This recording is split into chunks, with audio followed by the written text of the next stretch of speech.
viva la telefonía en todas sus variantes. Pensando estaba que te me escabullías cuando vi tu nombre en la llamada entrante. Bendita cada onda, cada cable, bendita radiación de las antenas, mientras sea tu voz la que me hable, como me hablaste hace un minuto apenas. Te quiero, te querré, te quise siempre, desde antes de saber que te quería. Te dejo este mensaje simplemente para repetirte algo que yo sé que vos sabías.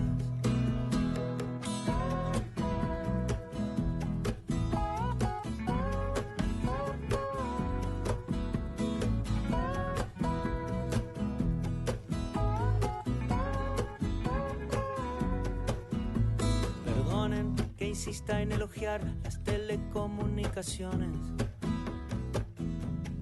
aunque todos creen que han inventado algo y siguen siendo las mismas las canciones. Benditos los rollos de papiro. ¿Cómo están? Las cosas que nos han enseñado, al menos a mi generación, siempre lo aclaro y siempre lo voy a aclarar, porque puede haber gente mucho más joven que le han enseñado otras cosas. A nuestra generación nos enseñaron que la Revolución de Mayo, o al menos nos quedó ese concepto, ¿no? Que la Revolución de Mayo fue algo netamente porteño, netamente de Buenos Aires. Y que con el paso de los días, las comunicaciones en aquel tiempo demoraban muchísimo, comparadas con la de hoy, demoraban siglos. Bueno, con el paso de los tiempos, los demás pueblos, ciudades se fueron enterando. Pero que en su nacimiento era algo netamente capitalino. El paso del tiempo y un regalo de una persona que una vez invité, me hizo saber que hubo un rosarino que participó y activamente de aquella semana de mayo. Y un día como hoy, pero hace 214 años para atrás, este rosarino tenía una participación determinante. No fue registrada por la historia, al menos la que me enseñaron a mí. Por eso, para que nos cuente un cachito más, todo lo que se pueda, he invitado a mi querido amigo, y ya forma parte como columnista de este programa, el profesor Carlos Pistelli. Carlos, ¿cómo estás? ¡Qué gusto! ¿Qué tal, Andrés? ¿Cómo va todo? Corregime la introducción. No, sí tiene parte de verdad. Sí. Dale. No deja de ser una revolución de Buenos Aires, que después se va extendiendo al resto del virreinato, pero al estar la capital y el virrey, particularmente en la ciudad de Buenos Aires, la revolución se produce ahí. Hay una revolución previa que es la que va a marcar también los tantos de lo que estaba sucediendo en la región, que es la revolución del 25 de mayo en el Alto Perú, en lo que hoy es Bolivia, que termina de una represión muy dura, porque traía también algunas cuestiones sociales de la vieja reivindicación de Tupac Amaru y de las cuestiones políticas que venían de cuestiones ya que había ahí clasistas, cosa que no va a pasar en la Revolución de Buenos Aires, que es una revolución más política. Y ese origen es también lo que va a generar a posteriori una de las causas de la caída del virrey Cisneros, el famoso virrey Cisneros. Es que, Carlos, lo que vos decías del 25 de mayo en Bolivia, en la hoy Bolivia, ¿no? Se entiende esto. ¿También fue el 25 de mayo de 1810, exactamente? 1809. Un año antes. Un año antes. Es una revolución que tiene un origen, doble origen. Dale. Como se decía, como hubo alguna vez los cordobazos. Recordemos que en Bolivia estaba la universidad más prestigiosa de Sudamérica. Entonces la mayoría de los intelectuales que van a actuar en la futura revolución... ¿Cuál era? ¿Charcas? La de Chuquisaca. Chuquisaca. Sí, Chuquisaca, Charcas, La Plata, tiene el mismo nombre, distinta... Ah, no sabía. El mismo nombre. Bueno. Después, hoy es la localidad de Sucre. Sucre, señor, sí. Claro. Capital de Capital Bolivia. legislativa Sí. de Bolivia. Bueno, la mayoría de los intelectuales de nuestro país, de nuestra región, se formaron ahí. Entonces, esa revolución tiene una beta doctrinaria, intelectual, es decir, los tipos que quieren construir un país mejor y las reivindicaciones sociales de los pueblos oprimidos que van a fundirse en un abrazo contra el poder hispánico, por lo menos en Bolivia. Dentro del revisionismo, ya te voy a invitar a que nos enseñe y nos adentre en el rosarino, que tiene que ver con la universidad, porque ahí se formó. Ahí se formó. De quien vamos a hablar. De don Vicente Anastasio Echevarría, ¿no? A él nos vamos a referir, mejor dicho, a él se va a referir Carlos. Carlos, vos sabés que lo que te iba a decir es que entre el revisionismo que yo he leído muy pequeño, como para tener idea de las cosas, es que no deja de tener la Revolución de Mayo o la Semana de Mayo una avivada de sectores poderosamente económicos al enterarse de que la capital, la que mandaba, ya no existía. Y que el que estaba ahí no representaba a nadie, porque aquel que representaba ya no existía. Entonces, ¿qué vamos a hacer acá?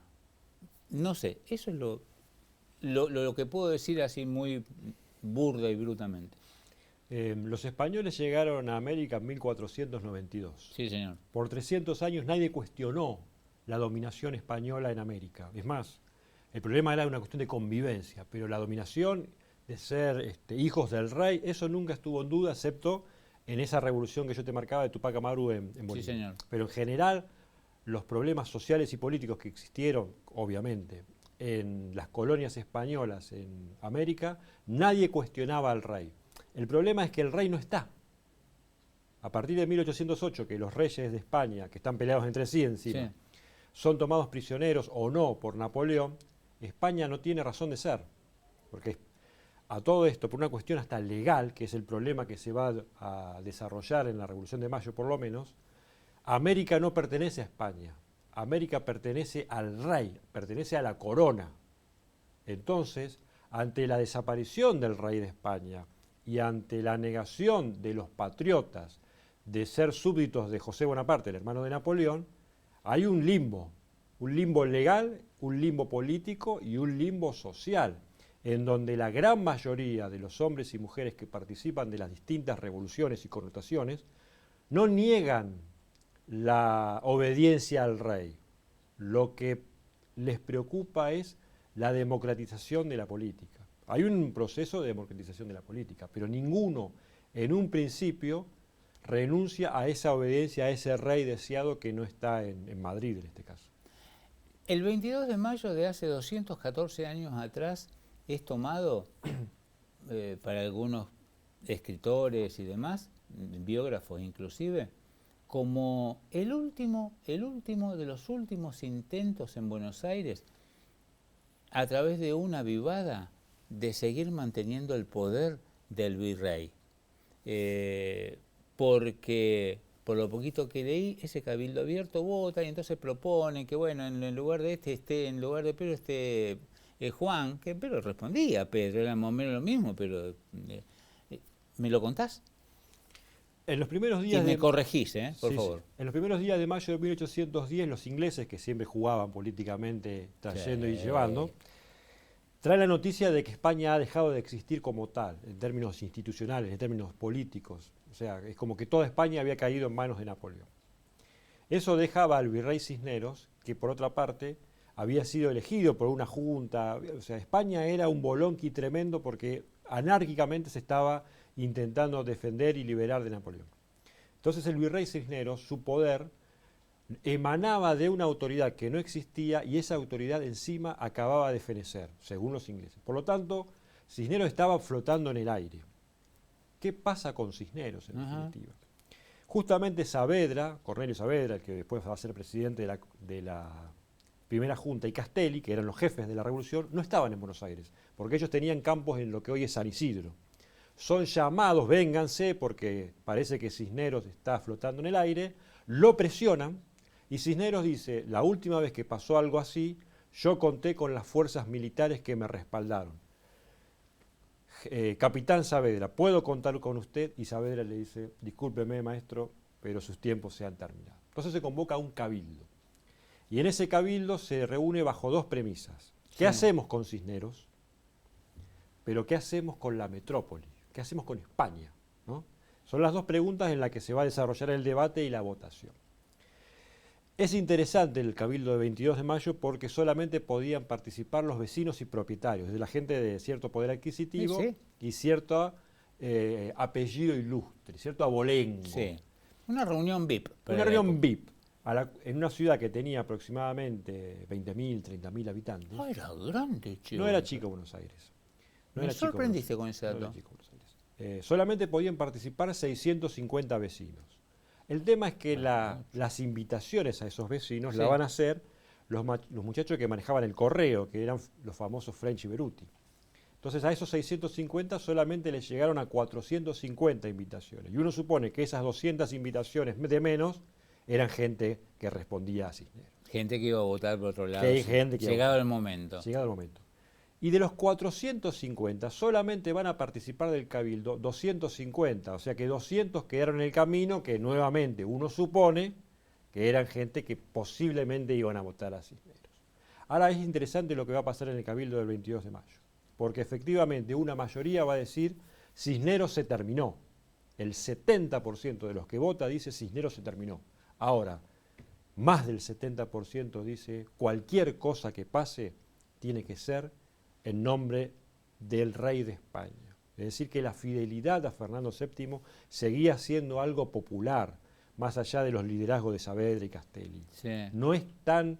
es como que la votación del 22 de mayo es lo que le va a marcar a los futuros patriotas la conducción del proceso. El pueblo todavía no está decidido a romper lazos con el rey.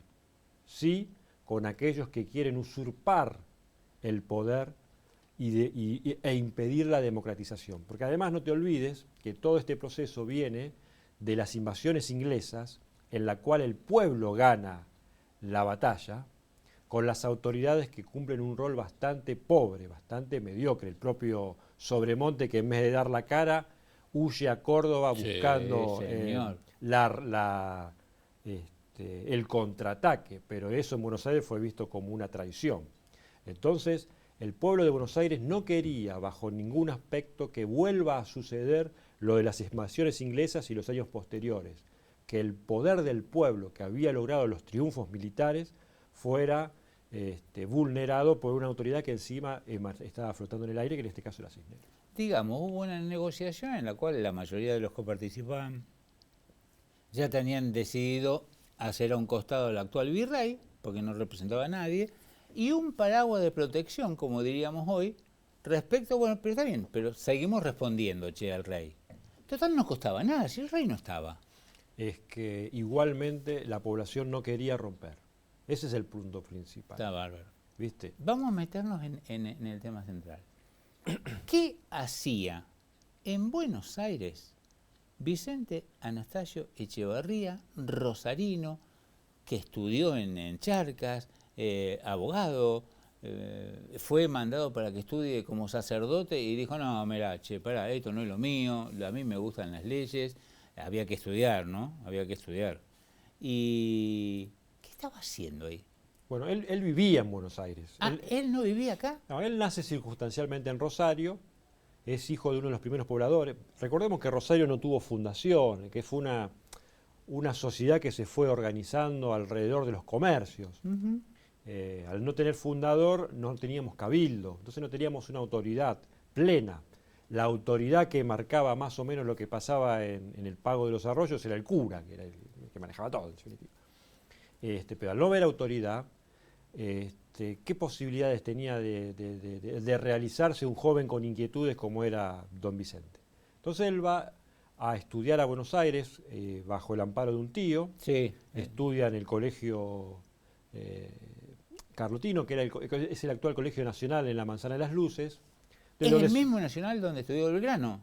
Es que son todos condiscípulos. En el caso particular de don Vicente, él era condiscípulo de Juan José Paso, también el hombre que salva el Cabildo del 22 de mayo. Eran compañeros, no llegaron a ser amigos, pero eran compañeros.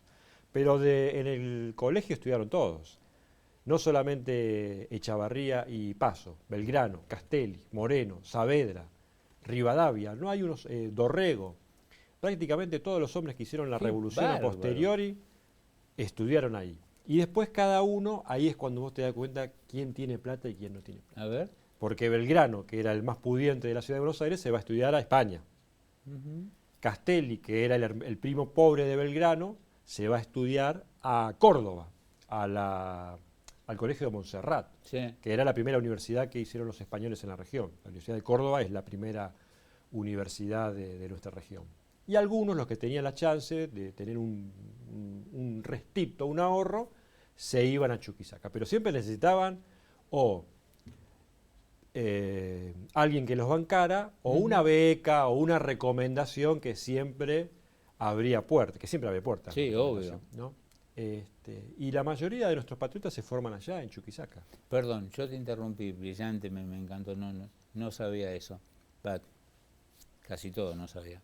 ¿Qué hacía don Vicente? 42 años, para la época era ser viejo, Sí, pero él vivió hasta los 89. 89. Es increíble esta historia. Sí, sí. Pará, yo te abro un paréntesis y después vuelvo, así me contás bien qué estaba haciendo ahí.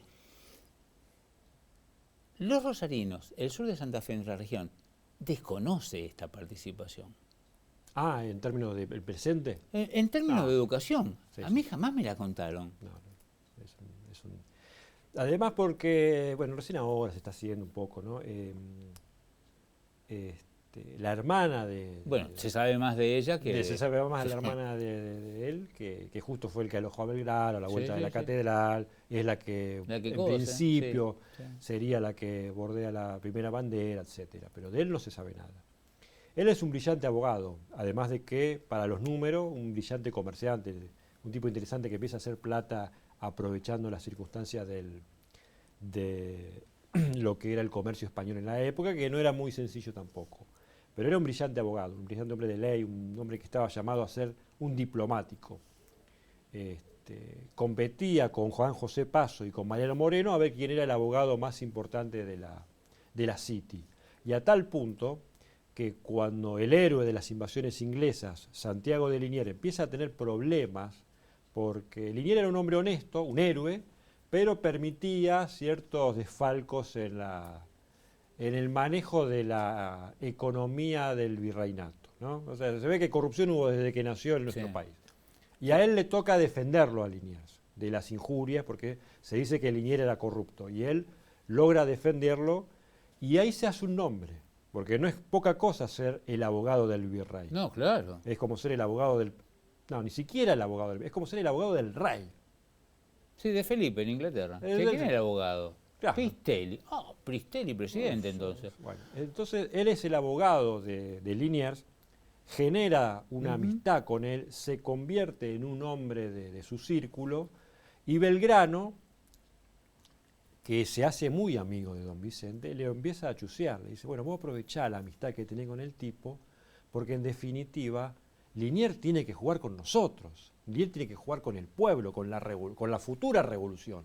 Y Liniers nunca dejó de ser un fiel súbdito del rey de España. Y le va a costar la vida, Liniers. Le va a costar la vida. ¿Qué hace el 22 de mayo de hace 214 años atrás, con 42 años, este rosarino en el Cabildo? ¿Están en algún documento que pidió la palabra, que habló, que dijo esto, que...? Se presenta, es muy interesante lo del Cabildo del 22 de mayo porque uno lo pierde en el contexto del proceso histórico, ¿no? Uno cuando habla de la historia intenta sintetizar y se olvida del jornalismo, ¿no? El periodista que cuenta los detalles, ¿no? De las trastiendas de... Bueno, uno se tenía que presentar en el Cabildo a las 8 de la mañana, dar su nombre y su rango, capitán, abogado. Por supuesto que primero se tenían que anotar los funcionarios y a partir de ahí. Entonces aparece él, Vicente Anastasio Echevarría, abogado ante la Real Audiencia. Y él se empieza a acomodar en el grupito que rodea a Castelli y a Paso, que justamente Castelli iba a ser la voz de los hombres de la revolución. El problema no es tanto el debate, sino la votación. Porque en la votación surge un hombre muy importante en el Cabildo del 22 de mayo, que después la historia lo va a olvidar para siempre, que es Pascual Ruiz Huidobro. ¿Quién era Pascual Ruiz Huidobro? Era el militar con mayor rango en Buenos Aires fuera de Cisneros. Y si Cisneros perdía el poder, el que tenía que ocuparlo era Ruiz Huidobro. Y entonces eso va a generar una ruptura en el frente realista. Los cisneristas con Ruiz Huidobro e incluso algunos patriotas, llevados por la vehemencia de la votación, van a votar que Ruiz Huidobro quede en el poder. Entonces se juntan los patriotas y le dicen a quién era el que decidía la cuestión. A ver, ¿quién te parece? ¿Quién era el hombre que tenía realmente el poder de la revolución? Sí, que Saavedra, que manejaba al ejército. Lo van a buscar a Saavedra. Cosa nueva en la historia argentina. Lo van a buscar a Saavedra y le dice, andá, presentate y votá. Entonces Saavedra va, vota y dice, Cisneros ha caducado y debe ejercer el poder el pueblo a través de sus representantes. Y a partir de ahí cambia la votación. Y lo que sugiere Echevarría es por las dudas, porque Cisneros no es ningún tonto. Es más, Cisneros políticamente era muy hábil, era muy un pillo. Dice, por las dudas, que el síndico procurador, que era un hombre muy importante del Cabildo, ocupe un rol central. El síndico procurador era un americano que dudaba de sus lealtades, porque todos sus amigos estaban con la revolución, pero él no dejaba de ser un funcionario de... Sí, claro. Entonces, él dice, pongamos a este muchacho, porque este muchacho cuando lo apretemos un poco juega para nosotros. Entonces ahí agregan a ese síndico procurador que después va a ser el que le juega en contra, porque el resultado de la votación del 22 de mayo determina que Cisneros perdió. Sí. Pero ¿qué hace este síndico procurador?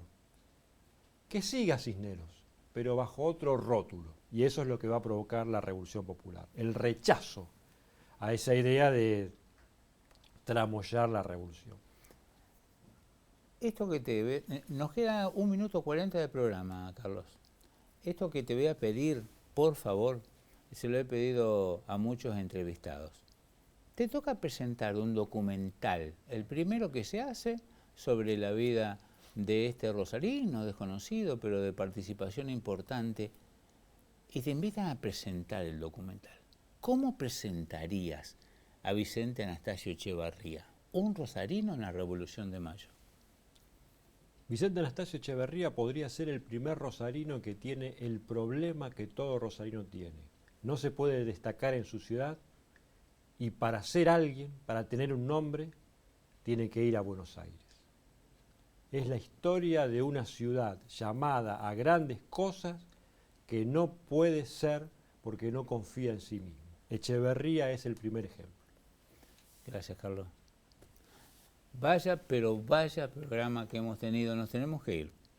Así ocurre y con el profesor lo sabíamos. Pero vamos a volver. Eso sí, tan solo, única y exclusivamente, si Dios así lo quiere y usted. Así que pues bien, sea hasta entonces. Bendita cada onda, cada cable, bendita radiación de las antenas, mientras sea tu voz la que me hable, como me hablaste hace un minuto apenas. Te quiero, te querré, te quise siempre, desde antes de saber que te quería. Te dejo este mensaje simplemente para repetirte algo que yo sé que vos sabías.